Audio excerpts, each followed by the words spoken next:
And in fact, that carbon tax is going up as of April the 1st by about 24%, give or take.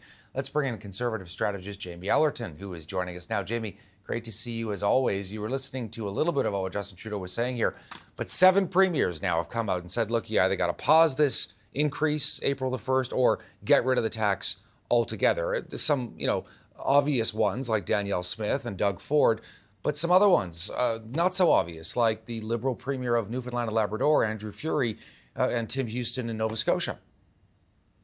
Yeah, the Prime Minister is really forcing himself further and further into the corner, and I think it's just showing how isolated he is on this, Todd. At the end of the day, Justin Trudeau now has 2 choices on the carbon tax. He could either listen to the will of the Canadian people and premiers calling for the end of the carbon tax, or at a minimum, stop increasing it and worsening Canada's affordability crisis, or he can actually come up with some kind of plan and actually just find the gusto and the courage of his convictions to go out and sell it. But this kind of like half pregnant in between where they're not really selling it or defending it anymore, but they're not doing anything about it is just part of the reason why you're seeing his poll numbers sag so low. We're going to show the premiers who are opposed to it, just so people across the country, depending on where they live, know. Doug Ford, Andrew Furey in PEI, Dennis King, Scott Moe, Saskatchewan, that's an obvious one, Danielle Smith as well. But yeah, we talked about Tim Houston in Nova Scotia and Blaine Higgs there in New Brunswick. Do you see any scenario in which the Trudeau government might back down, either on the increase on April the 1st? I mean, that seems pretty unlikely. We're about 2 weeks away. Or even scrapping the tax altogether if they see it as being too much of a political problem for them, Jamie. Yeah, this is also, I think, where so many people thought are scratching their heads because it's been obvious for so long that this thing is becoming increasingly popular.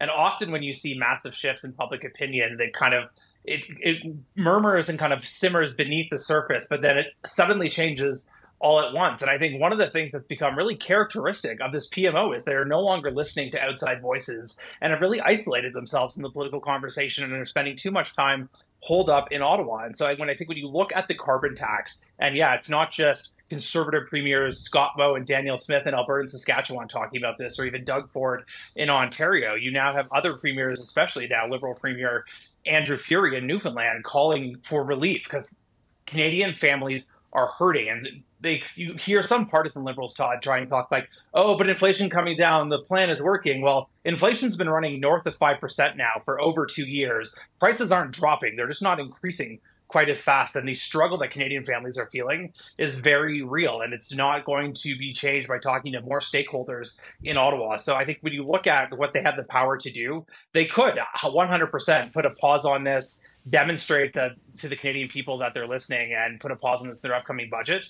But the stubborn streak and the kind of isolation as to where Justin Trudeau is at on this, there's not really much to say he's going to change direction. Yeah, I mean, the strategy seems to be, Jamie, anyway, look, doing the right thing is not always doing the easy thing, and it's not always doing the popular thing, but this needs to be done. And in the battle of public opinion here, the government continues to push this idea that, look, for the average Canadian, you're going to get a rebate here. So this is not a tax. In fact, they, altered the name recently as well to try and get away from this idea that it's a tax. Yeah, but this also goes down to the kind of problem of the whole policy with the political communications of this, Todd. On the policy front, if you actually read people who are big-time advocates for the carbon tax, whether industrial pricing or consumer pricing, they all tell you it needs to be substantially higher to truly change behavior and impact people's choices to move to lower emissions alternatives that, quite frankly, cost more. On the political communications side, the government's trying to say they're fighting climate change and do all these things, except it's not actually happening in reality. They're saying it's not costing you more. People now see a refund every quarter show up into their bank account, but they pay it every month, and every other time it's showing up on a receipt, whether it's your natural gas bill or in other places. And so people are asking, well, what's the purpose of this shell game if the only ones actually benefiting from this are all the bureaucrats who administer the program and are making full salary as a public servant and with pensions that we're all going to pay for one day eventually. So they're both not actually acting on the real policy of this if you really want to have the courage of your conviction to push carbon pricing. And they've totally screwed up the politics to the point where I think it's now impossible for the government to come back on this and win back the support of the majority of the Canadian people. Always good to see you, Jamie. Appreciate you taking the time to weigh in. Thanks, Todd. Conservative strategist Jamie Ellerton.